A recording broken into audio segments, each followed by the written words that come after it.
Eu, Geomatsu, decidi relatar agora um caso de Shioko's que permaneceu oculto durante muitos anos. Entre as aventuras que vivi ao lado do meu notável amigo, poucas misturaram de modo tão estranho superstição, dinheiro e medo quanto a história do chamado terceiro cofre do banco de Bijuteraze. Foi um daqueles episódios em que o espírito lógico de Holmes teve de atravessar um nevoeiro de lendas antigas, sussurros de maldição e a miséria bem real provocada pelo vício do jogo. Lembro-me com clareza de uma manhã cinzenta de Londres, com chuva miúda a escorrer pelos vidros da nossa sala em Marquês de Trieres, quando o caso começou. Li ao jornal junto à lareira, enquanto Holmes, estendido no sofá, examinava com a lupa um pequeno recorte de papel que pareceria relevante a qualquer mortal comum. Doutor, há um cavalheiro muito agitado na porta e diz que precisa de falar com o senhor. Vamos encontrar-lhe urgência. Ao ouvir a voz de Sra. Urso, bebi os olhos do jornal, pois senti na tonalidade dela aquele respeito misturado com a apreensão que geralmente anunciava um problema sério. Será o cavalheiro que suba imediatamente, Sra. Hudson, e diga que chegou como agora. Sim, Sr. Holmes. Uns instantes depois, os gideões ecoaram com passos precipitados e a porta se abriu para deixar entrar um jovem pálido, de fato escuro bem cortado, cujo colorinho inumano não conseguia esconder o tremor delicado do queixo. Os olhos dele revelavam noites mal dormidas e as mãos, que apertavam um chapéu de feltro, denunciaram um nervosismo que ia muito além da timidez de eu sinto os empregado diante de um dano detetive. Avaliei à primeira vista que se tratava de um homem instruído, mas não acostumado a grandes fortunas, alguém que vivia numa fronteira delicada entre a respeitabilidade e o medo constante de perder. Que se sente, no caso, senhor, e que nos diga o seu nome e a natureza da sua aflição.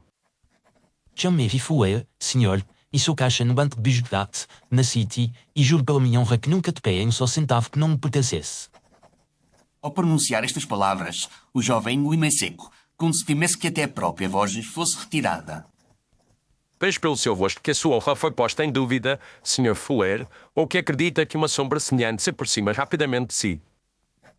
É pior do que isso, Sr. Holmes, porque parece que uma maldição muito antiga decidiu escolher-me como vítima e a polícia poderá ser apenas a última peça num destino já traçado. Uma maldição, Watson, e ainda tão cedo no dia. Conte-nos tudo, Sr. Fuller, mas conte de forma calma e completa, porque cada pormenor pode ser decisivo. Num banco de Bijuteraze, Sr. Holmes, há 3 grandes cofres, mas apenas um deles é cercado por histórias sombrias, e é o que todos chamam de terceiro cofre. Dizem que, desde tempos antigos, cada tesoureiro que assumiu a responsabilidade direta sobre esse cofre terminam na ruína, na loucura onde mortos e violentantes completam um ano de serviço.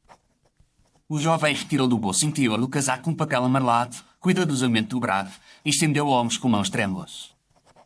Esta é uma cópia da antiga tradição, Sr. Holmes. Os primeiros registros são de 1793, e eu que se irão ouvir sussurros sobre essa lenda nos corredores do ban. Rita Sands. Watson, se não se importar, escreve em voz alta o essencial deste documento, enquanto eu observo os sinais de uso do papel. Peguei o folheto, que cheirava a papel velho, e tinta quase apagada, e vi que ali estavam alinhados nomes, datas e breves notas, todos ligados ao cargo de tesoureiro do terceiro cofre. Alguns nomes tinham ao lado indicações de falência repentina, outros mencionavam acidentes estranhos, e 2 terminavam com palavras de violência e sangue. Ao fim da lista havia uma pequena quadra em latim, com letras desenhadas de modo mais artístico, onde se falava de chaves guardadas por mãos indignas e de o que chamava a própria destruição. 2 marcas mais recentes junto às margens, feitas por outra mão, e pequenas correções nos nomes, o que sugere que este papel não é apenas uma curiosidade antiga, mas um instrumento usado hoje. O mestre documento chegou às suas mãos, Sr. Fuller. Pertence ao arquivo antigo do banco, Sr. Holmes, mas há algumas semanas alguém colocou esta cópia no meu cacifo sem explicação, e desde então quase não passou dia sem que eu recebesse bilhetes anónimos. Bilhetes anónimos, diz, e imagino que não se trata de cartas de amor. São avisos, senhor, e ameaças geladas, sempre citando partes desta lenda e sugerindo que o meu tempo está a chutar-se e que a maldição do terceiro cofre está pronta para reclamar mais um guardião. Holmes pousou o folheto com delicadeza sobre a mesa e inclinou-se ligeiramente para a frente, sinal infalível que o caso já o cativou. Há onde tempo o senhor é responsável pelo terceiro cofre? Foi nomeado há 4 meses, senhor, quando o antigo tesoureiro se reformou antecipadamente, alegando problemas de saúde que ninguém soube definir com clareza. Quando começaram os dias? O primeiro chegou 2 semanas depois da minha nomeação, com uma frase da lenda dizendo que o guardião do ouro amaldiçoado não viria o ano seguinte. Ou em dos bilhetes e da lenda, que outras circunstâncias o trazem até aqui? Nos últimos dias, Sr. Ons, títulos ao portador guardados no terceiro cofre foram parar ao mercado, como se tivessem sido vendidos em segredo, e todas as pistas parecem apontar para mim. Sorrow e mais 2 diretores temos acesso regular às chaves e aos códigos do cofre, mas os registros mostram que foi na minha vonda que os títulos desapareceram e o banco começou a investigar o meu trabalho em silêncio. O jovem baixou os olhos e a vergonha misturou-se ao medo, como se a simples suspeita já fosse uma condenação. Senhor, pessoalmente, alguma vez apostou em corridas de cavalos ou em cartas, Sr. Fuer? Nunca, Sr. Ons, não tenho inclinação para o jogo, e mal consigo sustentar a minha mãe infama com o salário, quanto mais principal em mesas de apostas. Porém, os títulos vendidos clandestinamente foram parar a círculos onde o jogo é a regra, se não me engano. É isso que dizem os rumores, senhor, que certas casas de jogo receberam com garantia papéis do nosso banco, com uma ação ligada aos títulos sob a guarda do terceiro cofre. Senti um arrepio porque reconhecia em tudo aquele início de um escândalo bancário de grandes proporções. Quem são os outros 2 diretores com acesso ao cofre? O diretor Percival Grande, senhor, homem de influência antiga na City, e o diretor financeiro Elias Morton, que controla as operações mais delicadas com bancos estrangeiros. Algum deles é conhecido por ter fraquezas ligadas ao jogo. A quem diga, em voz baixa, que o Sr. Grant não evita completamente certos clubes privados onde as cartas circulam até de madrugada. Muito bem. Além dos títulos desaparecidos, houve algum outro acontecimento que se relacione com a lenda ou com o terceiro cofre? Uma semana, um guarda noturno foi encontrado num chão de corredor que conduz aos cofres, com um golpe na cabeça e aonde termina a parada, e nada foi dado como roubado, mas desde então o banco vive em sobressalto. Holmes levantou-se e começou a passear lentamente pelo aposento, com as mãos cruzadas atrás das costas, movimento que eu conhecia bem como antecedente de deduções rápidas. Sr. Fuer, o senhor trouxe consigo algum desses bilhetes anónimos? Sim, Sr. Holmes, tenho aqui 3 que julguei mais significativos, e um deles foi deixado hoje mesmo nos degraus da minha casa. O jovem retirou 3 tiras de papel cuidadosamente dobradas e colocou-as diante de Holmes, que as analisou com atenção quase microscópica. A caligrafia é firme, com algumas tentativas de disfarce, mas não de amador, e as frases são sempre transformações parciais da lenda original. Repare, Watson, quando certas letras estão ligeiramente mais carregadas, sobretudo iniciais, quando se o oposto sublinhasse algo sem que o destinatário se apercebesse. Eu próprio notei que em cada bilhete certas letras destacavam, formando uma sequência que me parecia ao caso, mas que certamente não era para a mente de Holmes. Diga-me, Sr. Fuer, quem mais teria acesso ao documento original da lenda, além dos diretores e de si? O arquivo antigo é guardado pelo Sr. Bridge, o funcionário idoso e discreto, que serve o banco há 40 anos e geralmente se ausenta da sua sala. E a Sr. Brice tem algum parentesco, inimigos ou dívidas que o senhor conheça? Não sei de nada, senhor, apenas que ele é respeitado, embora um pouco esquecido nos corredores, como acontece a tantos chefes de grandes instituições. Muito bem. O caso já me interessou o suficiente para desejar vê-lo com os meus próprios olhos. Há esforço a conduzir-nos ainda ao banco de ajudar-se. Se o senhor aceitar, Sr. Holmes, considere essa a minha única esperança. Holmes voltou-se para mim com aquele brilho particular no olhar que significava que o dia, antes monótono, estava dentro ao seu espírito inquieto. Visto o seu casaco, Watson, porque creio que a City nos oferece, além de menuína e pedras molhadas, o enigma digno da nossa atenção. Não hesitei, porque sabia que, por trás da lenda e do medo, havia uma trama que apenas o intelecto de Holmes poderia desvendar, e eu sentia o velho prazer de voltar a caminhar ao seu lado em busca da verdade. Pouco tempo depois, descemos à rua, onde o jovem fulemo esperava, e tomámos um fiacre em direção ao coração financeiro de Londres, enquanto a chuva tornava os paralelepípedos brilhantes como metal polido. À medida que avançáramos, ele fornecia mais detalhes sobre a rotina do banco, as horas de abertura dos cofres e o modo como os títulos eram registados e transferidos. Escutava tudo atentamente e cada novidade parecia levantar mais perguntas do que oferecer respostas. A tradição da City, Watson, é de erguer templos de pedra para o dinheiro, mas me bem surpreende a ser, por trás de cada coluna respeitável, se esconderem paixões tão violentas quanto as que se encontrou em becos escuros.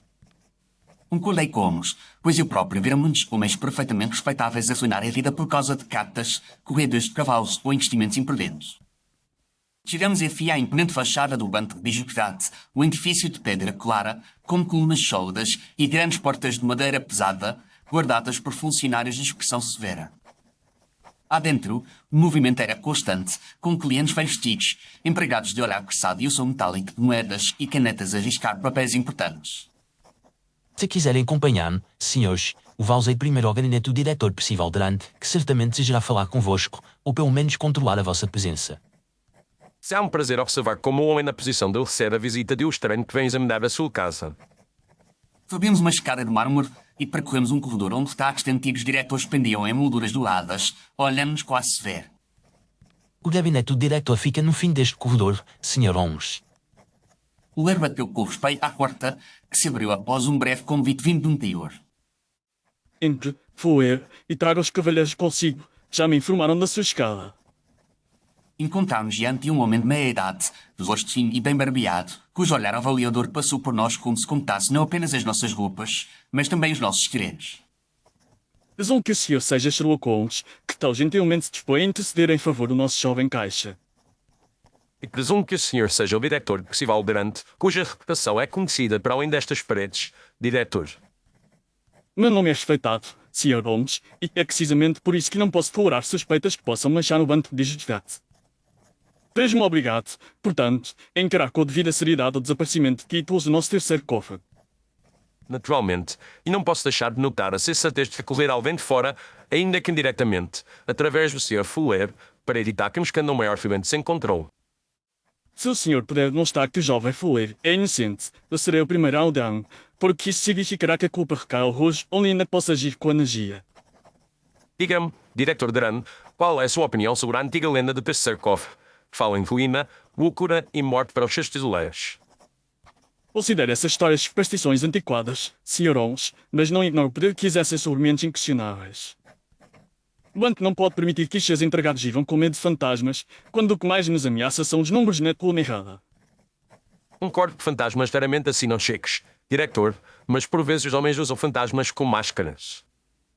Notei um leve endurecimento na expressão de Gant, como se uma linha invisível tivesse sido pisada pela observação de hoje. O senhor pode examinar as instalações que julgar conveniente, Sr. Holmes, e terá o meu apoio enquanto isso não interferir com o funcionamento do banco. Contudo, devo avisá-lo de que a polícia já foi informada e que o inspetor Lestrade, se planear, deverá passar por aqui durante a tarde. O meu velho conhecido Lestrade é, sem dúvida, o homem persistente, ainda que por vezes a persistência dele seja aplicada a direções infelizes. O diretor soltou um sorriso rápido e frio, como alguém que reconhece uma graça mas não se permite partilhá-la por completo. Então, Sr. Holmes, deseja começar pelos cofres ou pelos registros das operações recentes?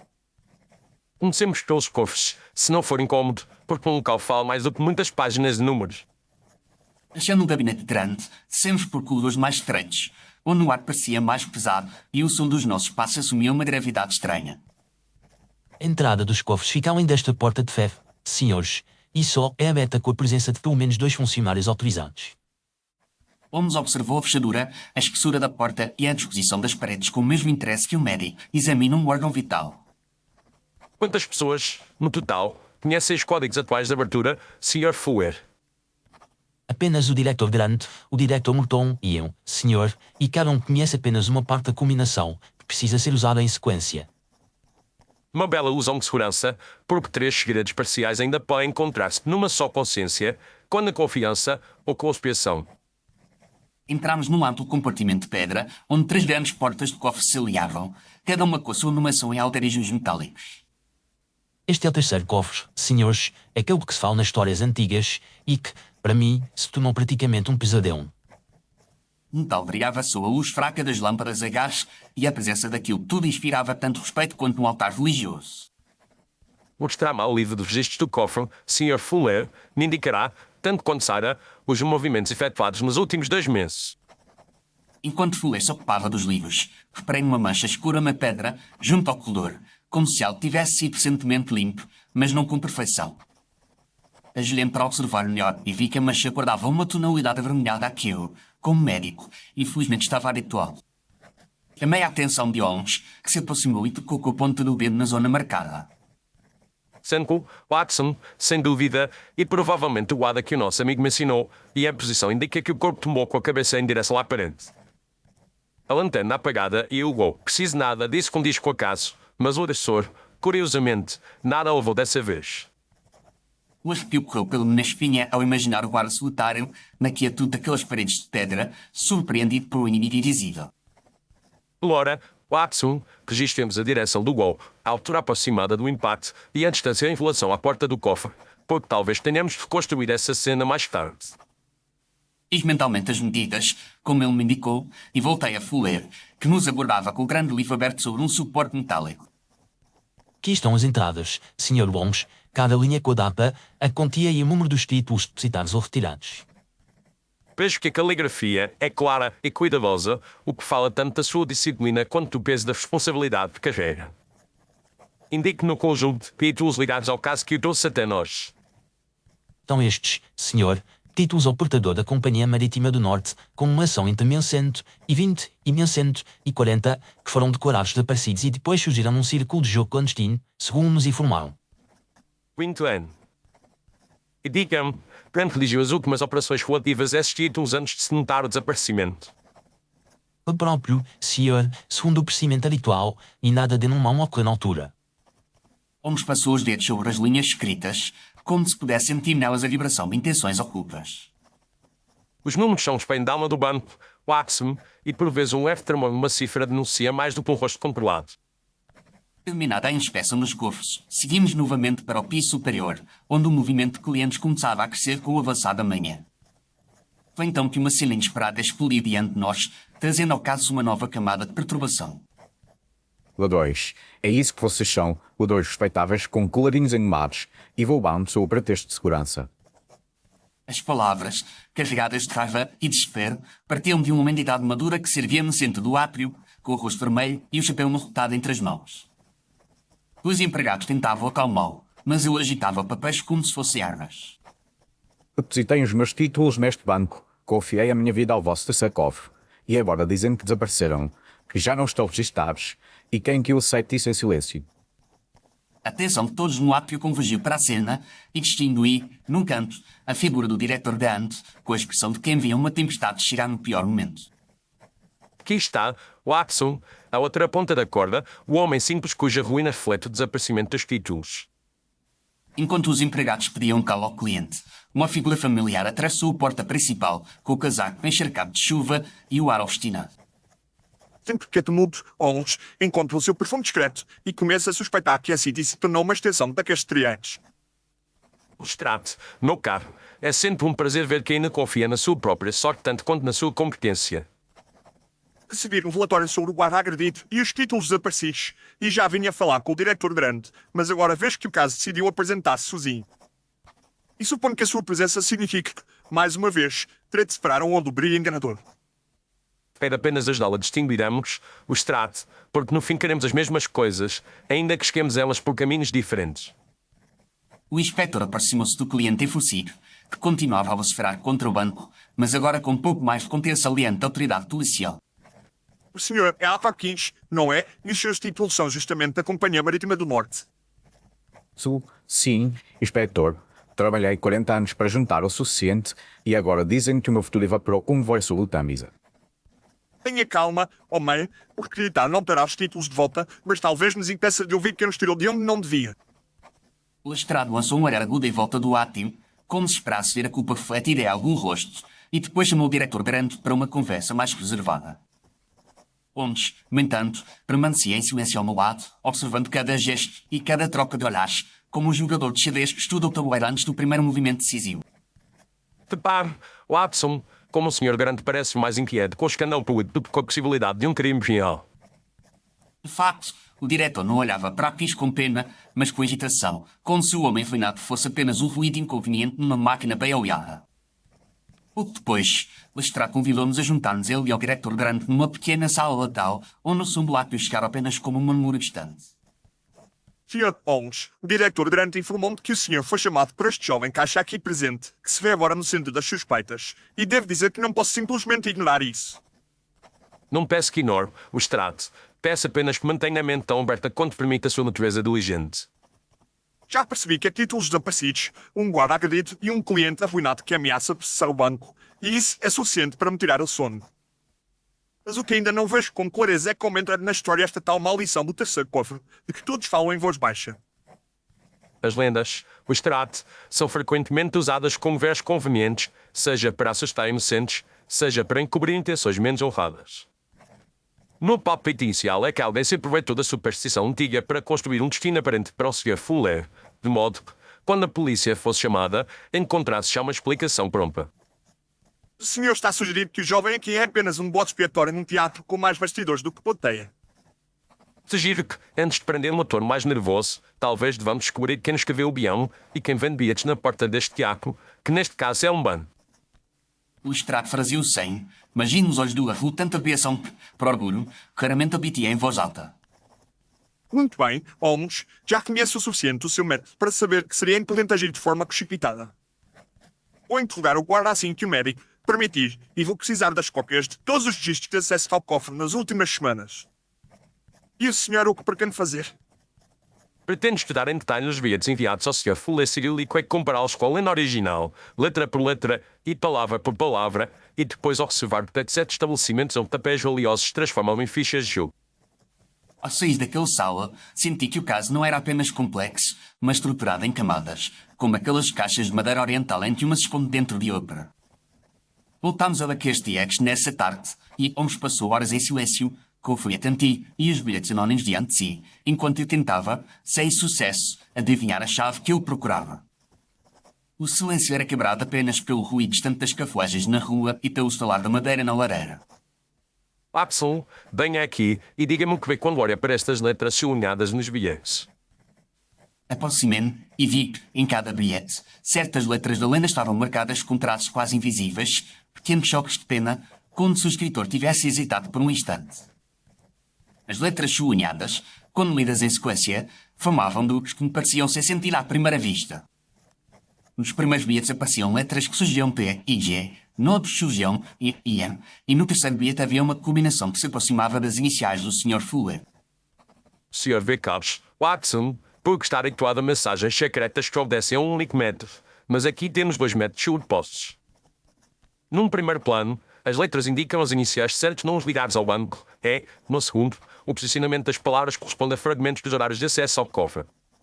Fiquei impressionado, porque não me teria ocorrido que alguém pudesse usar uma velha quadra em latim como uma espécie de grelha para colis vendemos. O autor dos bilhetes tem conhecimento íntimo da história da instituição, dos seus funcionários e dos seus horários internos, o que reduz consideravelmente os círculos suspeitos. Além disso, a forma como a lenda é citada revela desprezo por aqueles que acreditam nela literalmente, como se o autor se considerasse intelectualmente acima dos supersticiosos. O que leva a afirmar isso, Holmes? Veja esta alteração. Watson, nesta linha em que a lenda original diz que o guardião indigno verá o sol nascer apenas 3 vezes, enquanto o bilhete muda o número para 4. E isso coincide exatamente com o tempo entre a nomeação de Fuller e o primeiro desaparecimento registado. Um calafrio percorreu-me quando percebi que alguém marcara datas e distintos os aniversários antigos com relógio. Amanhã de manhã voltaremos ao banco, Watson, mas antes faremos uma visita a um clube de jogo na rua de Hanover, onde, segundo as minhas fontes, papéis da Companhia Marítima do Norte têm circulado como se fossem simples fichas. Eu sabia que Holmes mantinha uma venda de informações informal entre cocheiros, empregados de bar e pequenos comerciantes, o que lhe permitia saber de atividades que jamais escrevia aos jornais. Na manhã seguinte, a Noina parava baixa sobre os telhados com desenhos baquestrianos, desta vez sem o Sr. Fuller, que permanecia no banco sul crescente suspeita. O clube de jogo funcionava numa casa de fachada respeitável, com cortinas pesadas e uma campanha que só soava após um padrão de toques conhecido dos sócios. Holmes apresentou-se ali sob o nome falso que já usara noutras ocasiões, e em pouco tempo me queria a discussão mentre abrimos a porta. Desde que o cavalheiro voltou, ainda interessado nos nossos modestos passatempos, e desta vez traz-o a mim, o que torna a noite mais promissora. Reconheci com surpresa a voz do diretor grande, com outro fato e o rosto ligeiramente corado pelo calor da sala, parecia quase uma figura diferente do homem controlado que vimos no banco. O meu amigo aqui é apenas um observador curioso da natureza humana, e eu ouvi dizer que é um gajo como esta natureza se revela com sincericidade falta às pessoas mais respeitáveis. A natureza humana revela-se sobretudo quando o dinheiro muda de mãos, senhor, e aqui o dinheiro muda com alguma frequência. Enquanto falavam, percebi que alguns dos homens naquela sala seguravam papéis com selos e marcas que identifiquei, mesmo à distância, como pertencentes a grandes empresas. Holmes aproximou-se de uma mesa onde um cavalheiro robusto usava um maço de títulos sobre o pano verde como se fossem simples notas. Vejo que a Companhia Marítima do Norte tem muitos admiradores até mesmo nas mesas de jogo, e que alguns preferem arriscar o futuro em vez de guardá-lo em cofres. O cabaré robusto subiu, mas os olhos dele não subiram. Quando a maré sobe, senhor, alguns navios sobem com ali, outros se afundam, e a companhia marítima tem sido uma maré traiçoeira. Holmes deixou que a conversa se perdesse em banalidades, mas eu sabia que cada gesto e cada olhar eram recolhidos pela mente dele com precisão. Pouco depois saímos do clube, deixando para trás o murmúrio das catas e o tilintar das fichas, e tomámos o caminho de volta, respirando no ar frio da rua como se verificássemos os pomboeiros. Pente é mais do que um visitante ocasional. Watson é parte da estrutura deste lugar e a familiaridade com que o recebeu mostra que a presença dele não é rara. Perguntei-me até que ponto um diretor de bando podia conciliar, sem conflitos, a prudência institucional e as emoções de uma mesa de jogo. Alguém que controla acesso a cofres e ao mesmo tempo tem contas a ajustar sobre o pano verde é, no mínimo, uma figura interessante para o nosso caso. A nossa jornada de turma terminou sem incidentes, mas no dia seguinte uma notícia dramática chegou até nós, como se o destino tivesse dado um salto abrupto na história. O Estrada apareceu em baquês triados por expressão grave, trazendo consigo um jornal dobrado e uma folha de relatório. Em outro caso, dei uma volta súbita, Holmes, e não posso dizer que isso me agrade. O diretor Morton foi encontrado morto numa hospedaria perto da estação de Charing Cross, com um revólver na mão e uma carta despedida na mesa, confessando dívidas de jogo. O empate da notícia fez-me erguer da cadeira, porque Morton era um dos nomes mencionados por Fuller como conhecedor dos códigos do cofre.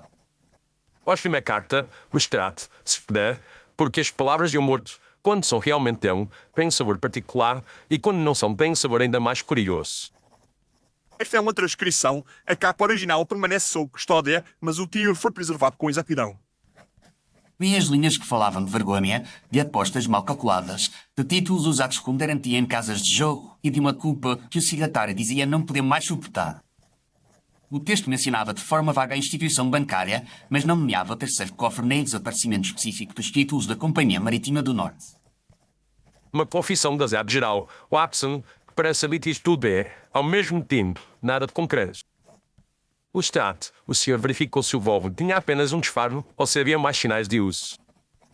Havia um disparo recente e nenhuma outra marca de pólvora visível, e a porta estava trancada por dentro com a chave caída perto do corpo.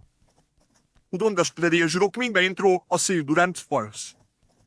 O senhor sabe, melhor do que ninguém, que portas trancadas e chaves caídas não são o argumento definitivo para excluir a mão de outro. Sei disso, Holmes, mas devo também considerar o peso das circunstâncias, e neste momento tudo aponta para um homem desesperado que seria o próprio crime. Ou talvez para um homem cuja morte resolve muitos problemas de outras pessoas, inclusive a questão incômoda dos títulos desaparecidos. O Estrada não respondeu de imediato, mas o silêncio dele equivalia a uma admissão de que a hipótese não escapara. Seja como for, o banco de bijuteirados já soube da morte de Morton e garanto-lhe que ele fechasse o círculo em torno do jovem Fuller, porque falta alguém que pague a conta desta história. Eu diria que o círculo ainda está longe de ser fechado, o estrade, e que, se o apertar agora, terá apenas a ilusão de um nó. Depois da saída do inspetor, Holmes permaneceu longamente diante da janela, olhando a velocidade a ver, enquanto emoções silenciosas se alinhavam na mente dele. Morton foi conduzido a uma confissão e é uma morte que aparenta ser voluntária, mas, examinada de perto, pode rolar a assinatura de outro. Grande frequenta o clube de jogo, tem acesso ao cofre e demonstra mais preocupação com a reputação do banco do que com a justiça em cada caso. E ainda temos o Van Briggs, guardião das memórias do banco, com ainda nas mãos e talvez mais segredos do que mostra. Por bem fazer, Holmes. Vamos voltar ao banco, hoje mesmo, Watson, e peço que prepare a sua mente para observar não apenas o que nos mostram, mas o que procurou esconder, porque o clímax deste caso aproxima-se. Voltámos então à City, onde a rotina aparentemente prosseguia, mas eu sentia, no ar do banco de Estrade, uma tensão nova, como se os próprios nos aguardassem um desfecho.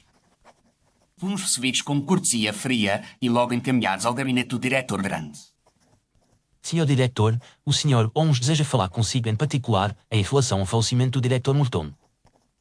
Entrem, cavalheiros, porque parece que a morte decidiu ser a nossa auditora mais impaciente.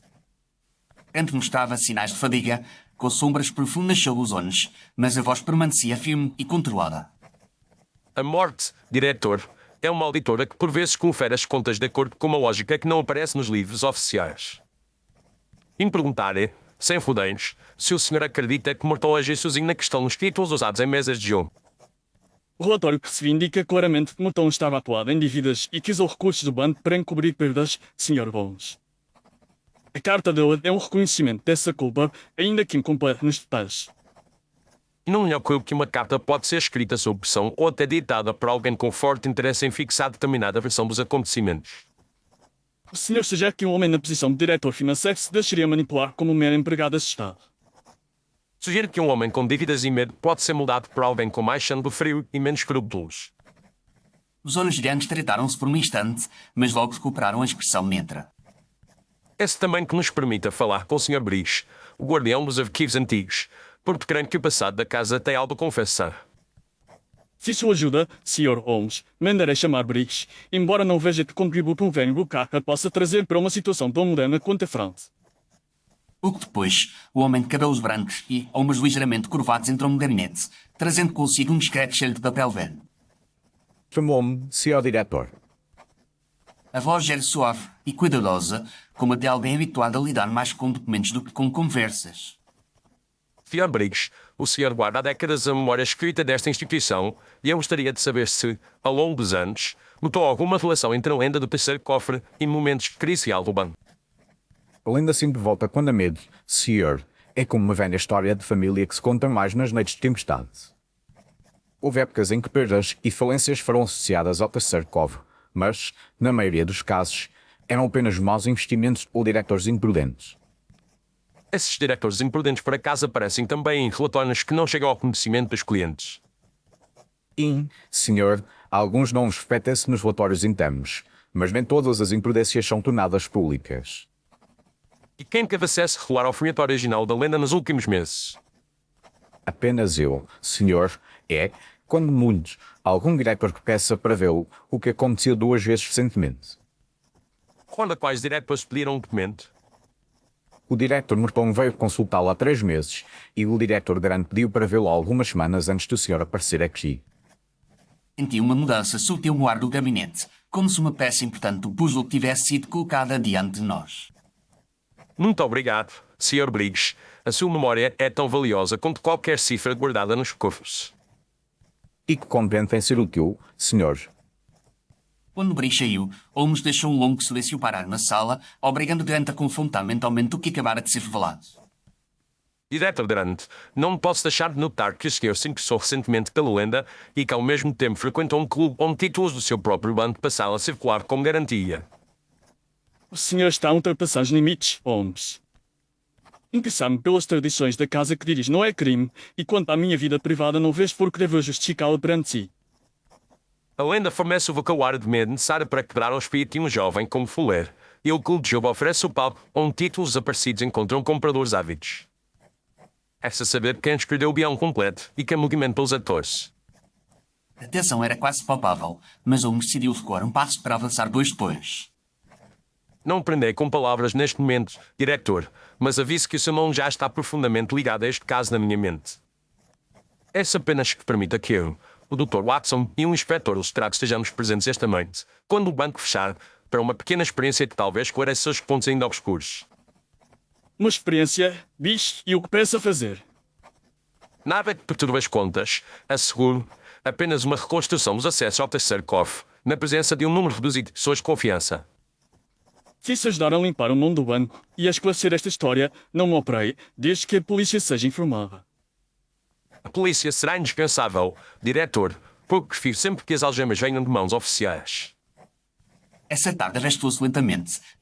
Quando a noite se aproximou, eu sentia uma mistura de excitação e apreensão, pois sabia que Holmes não marcaria tal encontro sem ter um plano bem definido.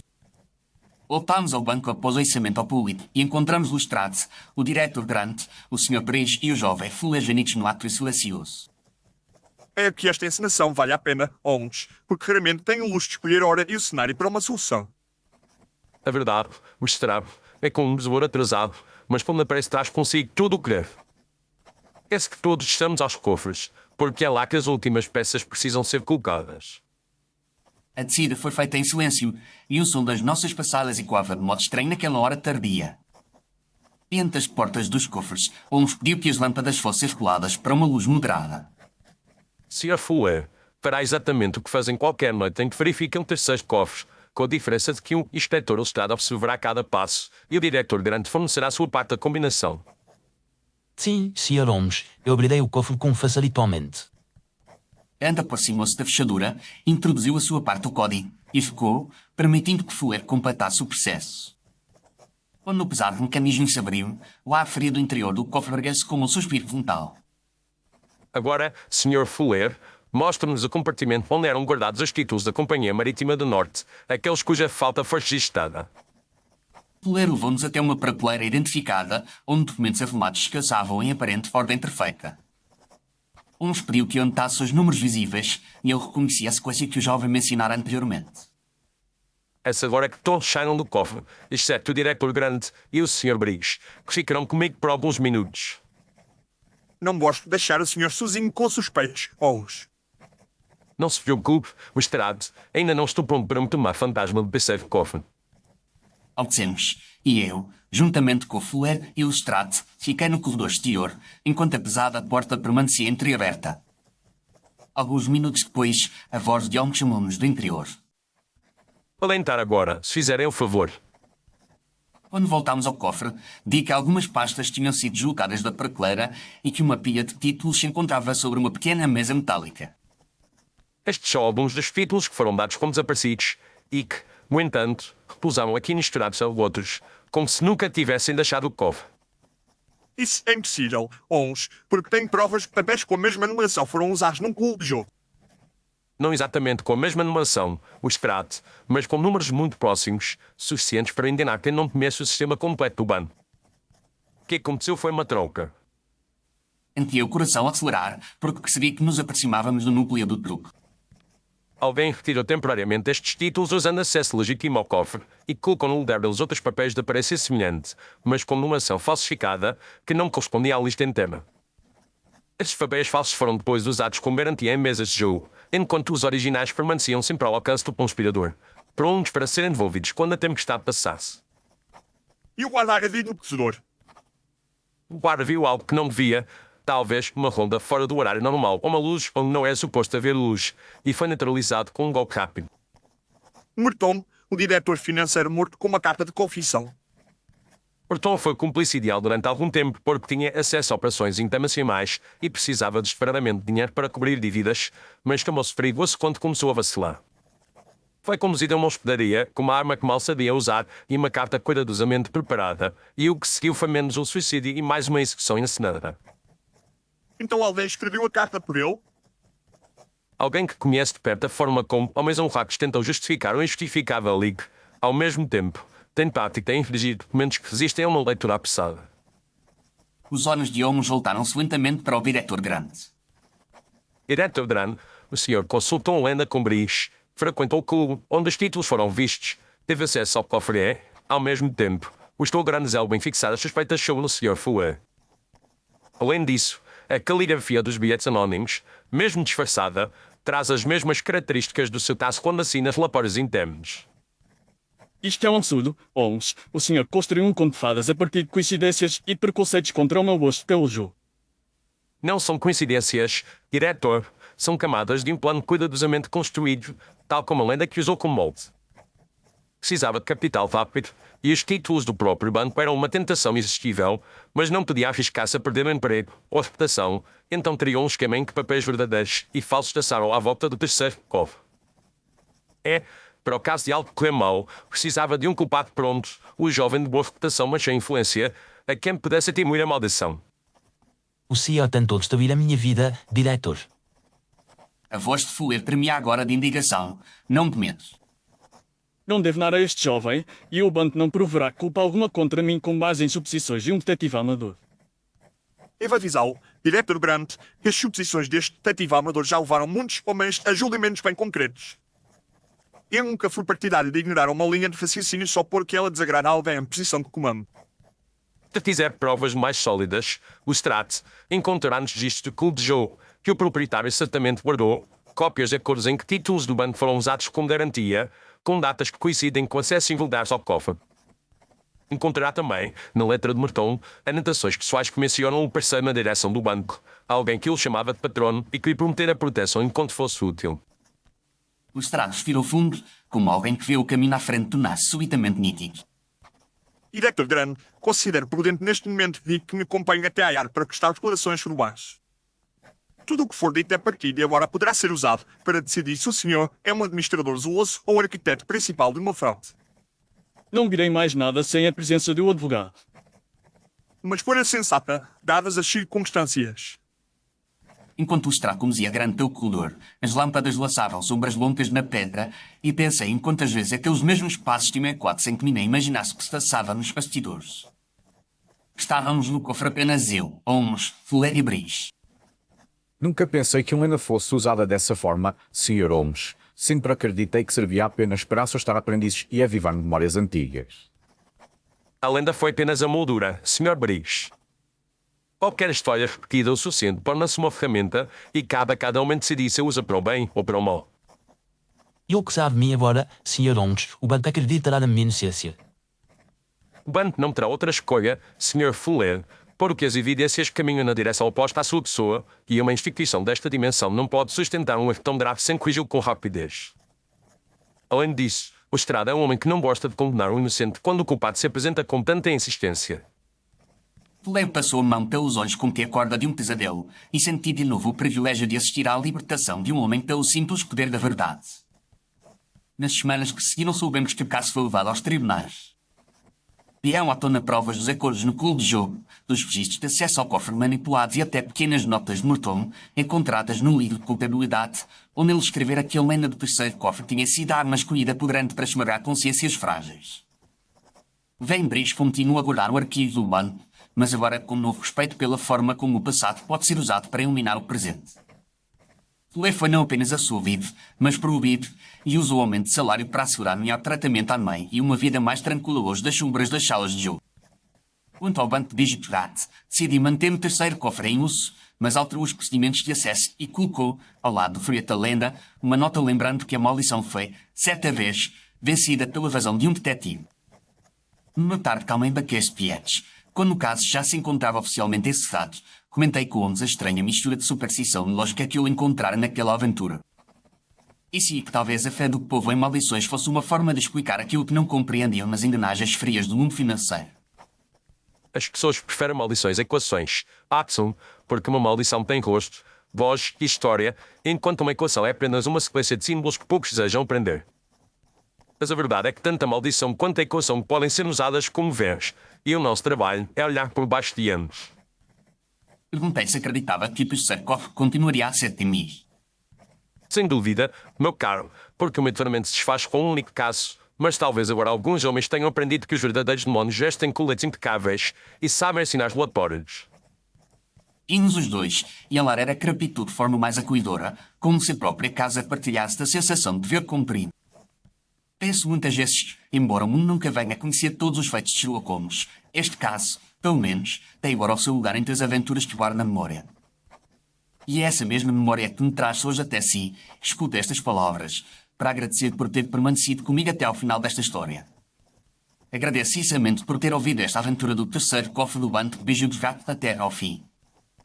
Se apreciou a companhia de Holmes, do Lestrade, Fuller e de todos nós, peço que deixe o seu gosto, que se inscreva no canal e que escreva um comentário com a sua opinião.